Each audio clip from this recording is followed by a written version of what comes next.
Slowly while Bruce gets that loaded up. And I'd like to welcome our next speaker and founding member of ESPA, Charles Poltenson.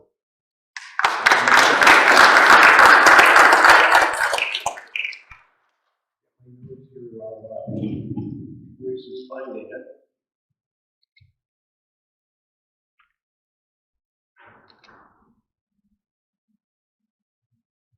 Technology is great when it works.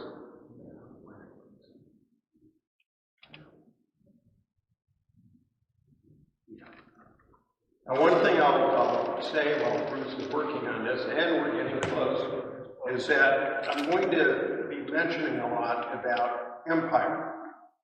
And when I say Empire, I'm including all services, our Empire service, the Adirondack, the Maple Leaf, and some of the folks who work the Lakeshore.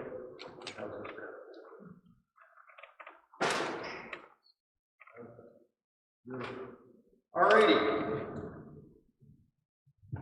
And I'll walk around a little bit because I'm tired of sitting.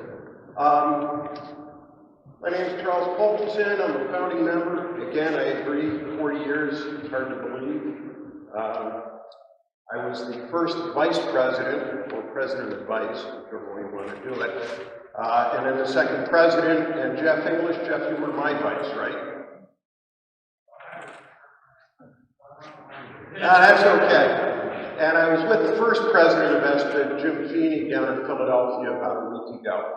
And since the commissioner brought it up and Bill Hollister brought it up, yes, I'm an employee of New York State DOT. I am the only living service auditor in the state for Amtrak service. So let's get going here. Okay, we have Amtrak. We have the three sheets to the wind and the pointless arrow. What does one think of when one thinks of Amtrak these days? Well, if you're an old timer like me, this is what Amtrak is.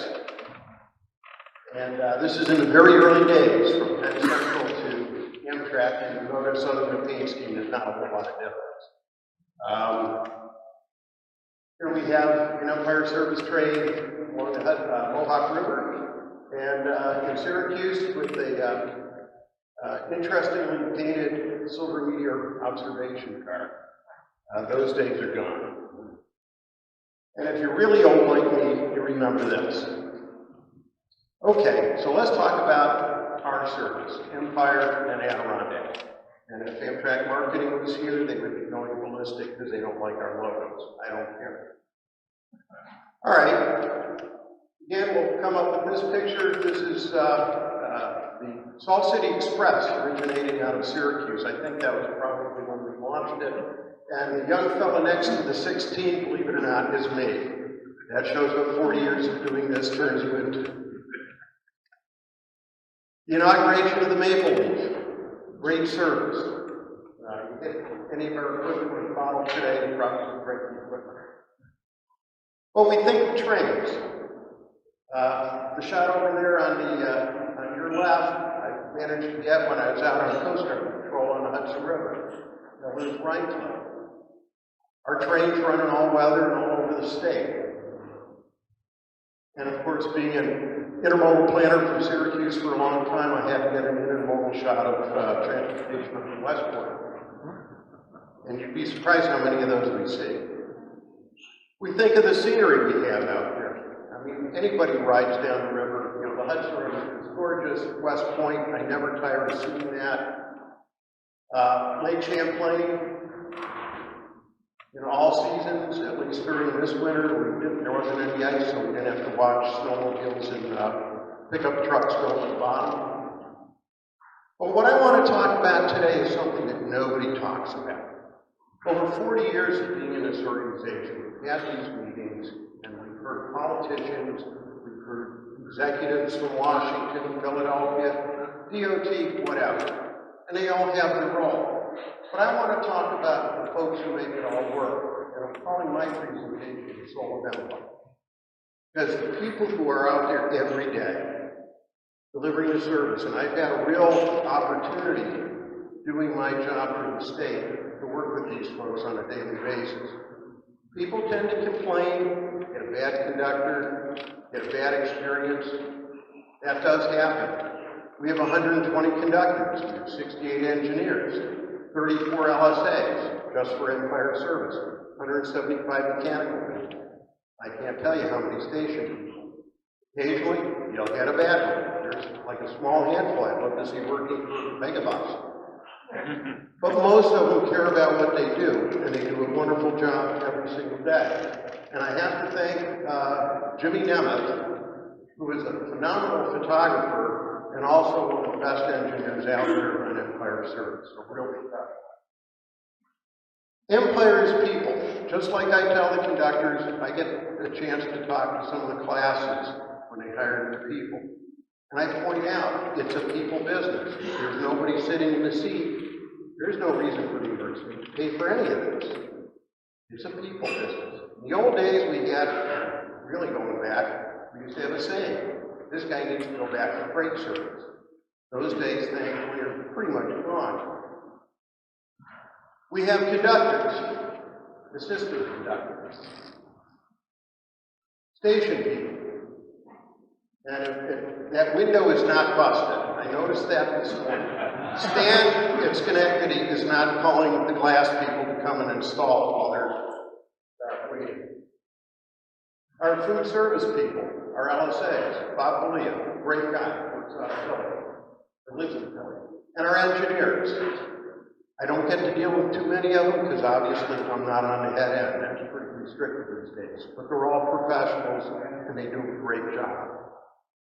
Well, let's talk about conductor and assistant conductor. Now that all the VIPs are gone, I can really go to town. And I'm going to look at my notes here because I want to mention some names. And unfortunately, none of the Amtrak folks are here. Otherwise, I could really go to town with them. Okay, we have Luke Sittler over here. We're always checking the platform as they leave. When I took that picture, he was concerned. He says, okay, what am I doing wrong? I said, you're not doing anything wrong. I'm going to do a presentation. And in this picture here, at Schenectady, the temporary Schenectady station, there's my lovely bride, my granddaughter Molly, who unfortunately doesn't care that Grandpa is getting on the train. She's looking at Annie's phone. Oh well, you win some, you lose some. Okay, and the best way to deal with this is not to sit here and talk about how great the crews are. I'll let the passengers do some of the talking. This is Nick Natal. He's a great guy. Great service. He was the conductor collecting tickets. Made extra sure to help us be aware if we're getting off the train because of an accident. Checked on us twice. Great sense of humor. Great guy. Made it fun. I love working with this man. He's got 5 kids at home, I think. He's never going to retire. Okay, Kate Hosley. Wes, you know Kate. And then Dan Earl. Dan is an outstanding conductor. When I first got working, I was down in Penn Station with him, and he pointed out that how you greet passengers is not by, and when they come down that escalator, how many people board the train at Penn? Is it a zoo? It's a zoo. And they just send them down, it's like a flood.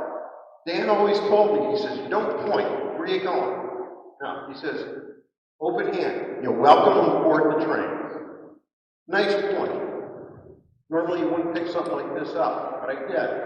And he's an absolute joy to ride with.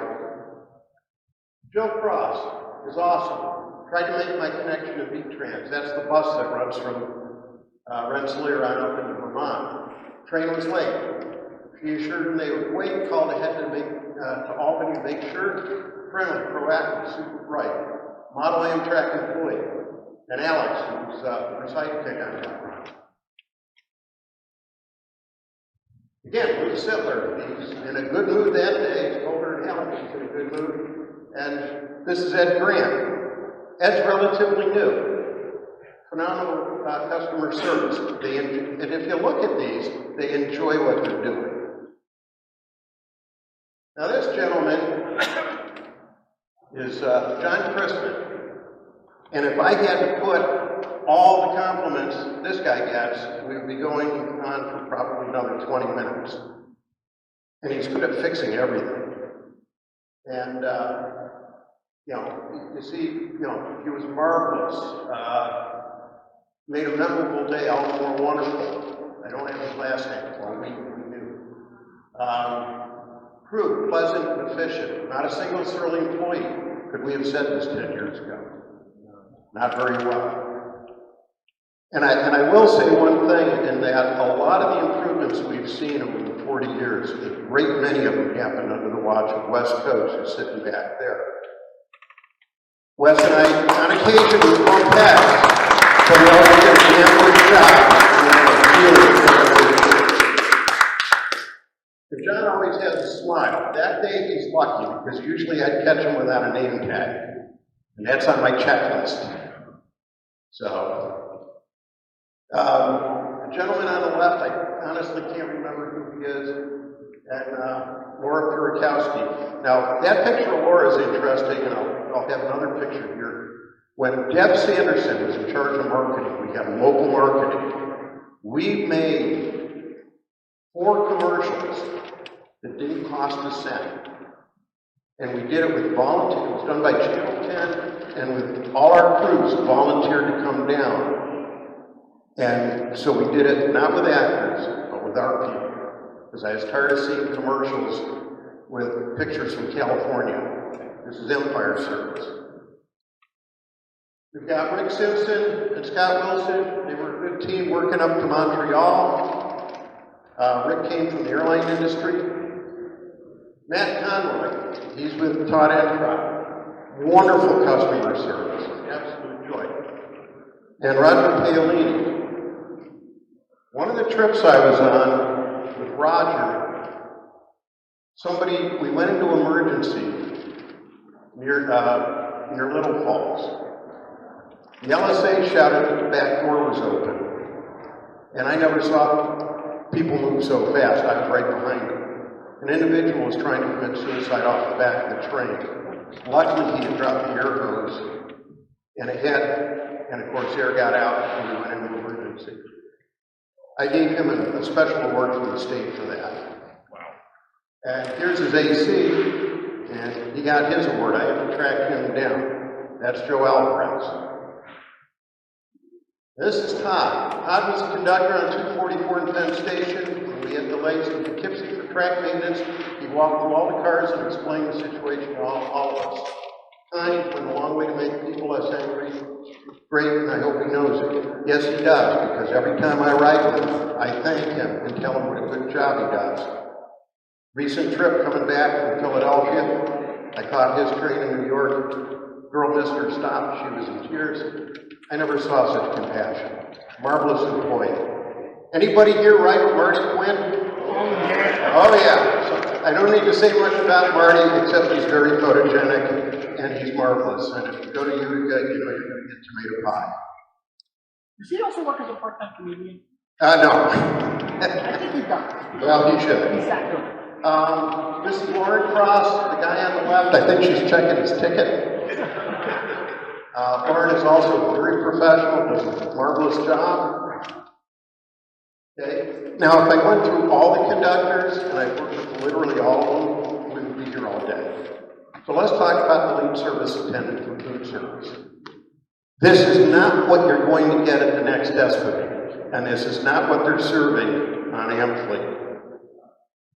But John Long, who's training this young lady, is a benefit to Empire Service, and we got him because he lost his job as a chef. And he's a marvelous individual, always good humor, and he talks about what you could cook on a dining car. It makes my mouth water. So he put the emphasis that he came from a dining car. This is an 1894 dinner menu off of Pennsylvania. And I don't think they're tough. All meals $1. You won't see that on Amtrak. Bob Belia. Bob lives in Philly, and he's a regular on our trains.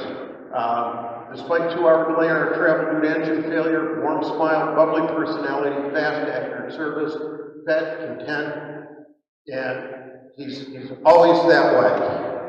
Cheerful, friendly, ready to go.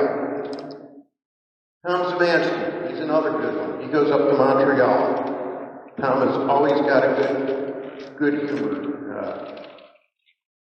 Gerald Graves. I keep coming up to, every time I find Jerry, I say, I thought you retired. He's not going anywhere either. He is outstanding. He is full of fun. He entertains everybody in his cafe car. And the passengers love to death. And you'll see he's holding, you may see a few passengers, or a few of the employees holding the certificate of recognition, because one thing I initiated is recognizing employees who give good customer service. Because again, if he's not taking care of the people, I don't know what we're paying for.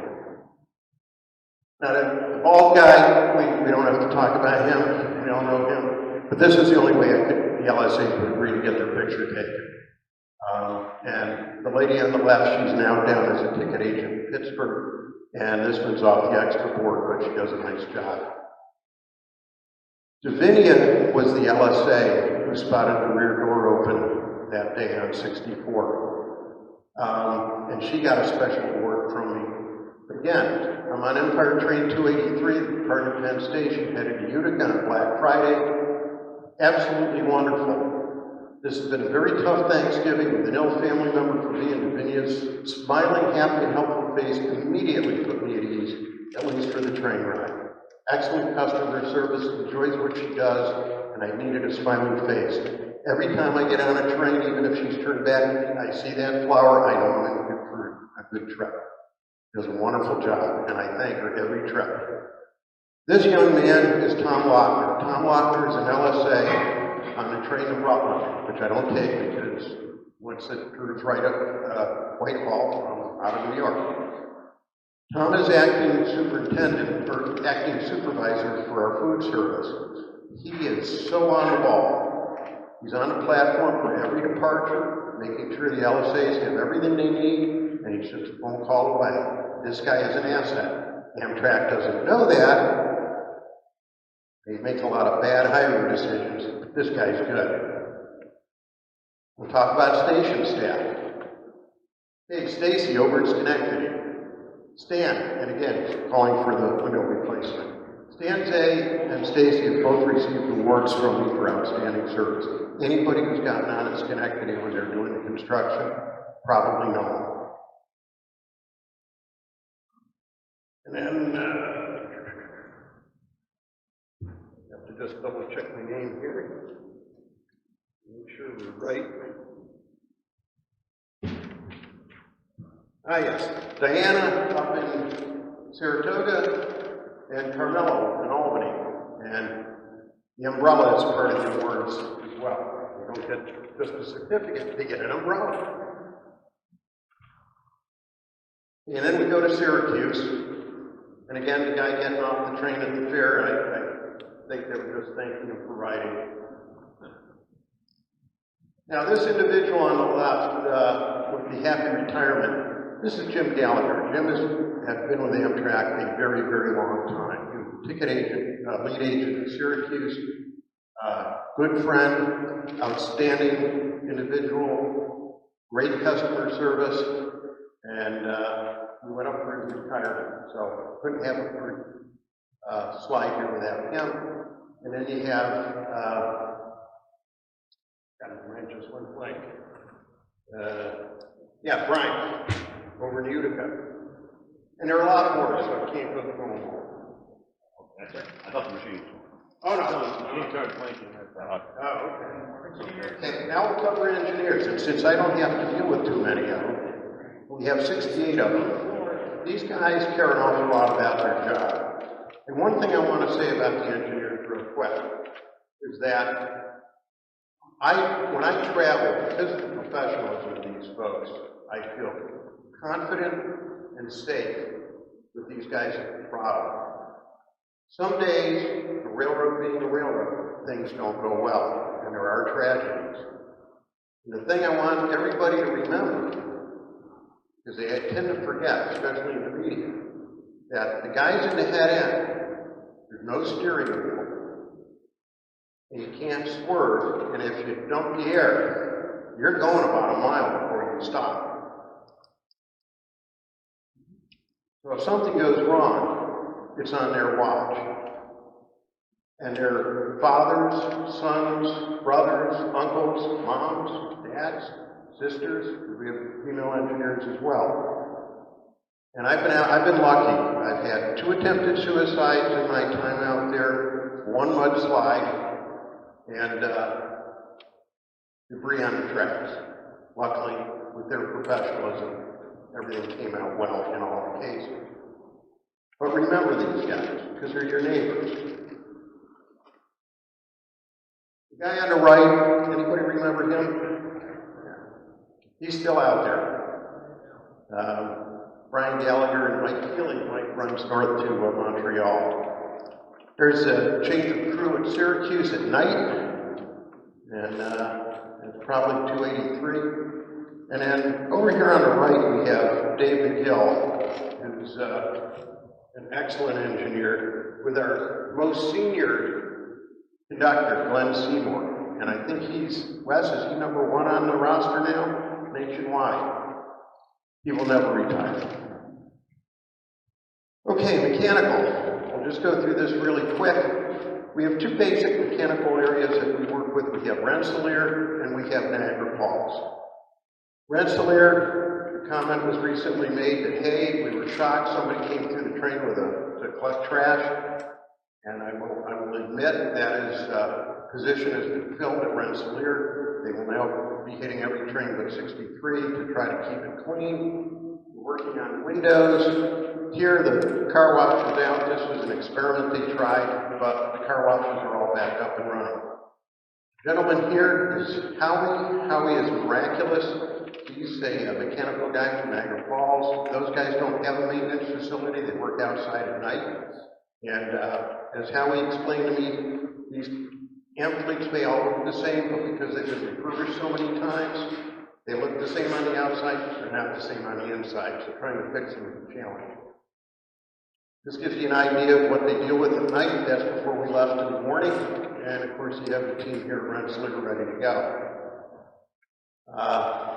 When we first got the engines refurbished, that gives you an idea of the shop. This is Jim Shelburne. He was head of mechanical at Rensselaer. He's now retired. We were on a joint trip down to Sunnyside. And then because I know kind of some tacos here, I want to wrap this up. But I want to talk about Empire Pride.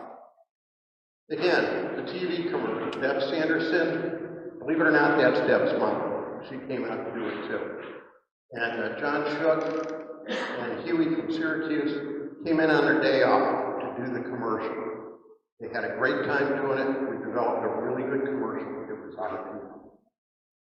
Deb Sanderson, that was a thing she developed. They were using it at the airport, so every time they threw your shoes in, you could have thought, oh, there's a better way to do this. Dave Fury, he's a train master. Been a great partner to work with, and he cares a lot about the service. We now have 2 other train masters working with him. It's a good team at Rensselaer. Jim Shelburne, again, he's retired. Jim Slowey was in charge of mechanical at Niagara Falls. And again, Tom Covered, thanks for the LSAs. This is I had to give credit to Kevin Chittenden. He's our deputy general manager, and I have his cell number too. So we work well together, and the beauty of it is I can always walk down to his office and say, what the hell's going on? So in conclusion, Empire is people. When you to sum it up, when I talk to a new class, I talk about a trip I originally made with Marty Quinn. And we were 2 hours late, we had several bathrooms locked up. And I'm walking through the train figuring, this is the trip from hell. And these 2 little old ladies collar me and they say, hey, because they saw my lady, you work for Amtrak. And I said, no, I'm a state inspector. Why? Do you know when these guys travel? I said, yeah. I said, why? They said, because we want to change our tickets and come back with them. It's the customer service you get that makes the difference. I'm getting a high sign here. So we have good people working for us, and this is, to sum it up, is a letter I send out every year to you around Thanksgiving and we get into the holidays. What they do every day is vitally important to making the services work. A pleasant customer experience has many facets that led to be a trip on Empire or add on. What you do is a vital part of that. In fact, they are the soul of the operation. So we have good people. Some of these guys are retired, some of them aren't. And it's a pleasure to work with all of them. And if you have a good trip, when you get off, say thanks. Good trip. And it'll really appreciate it. So come on out and ride Empire. And I don't know who that guy is. Yeah, there's a story behind that, but I won't go into it. That's too late. So thank you all very much. And if you have any questions, let me know.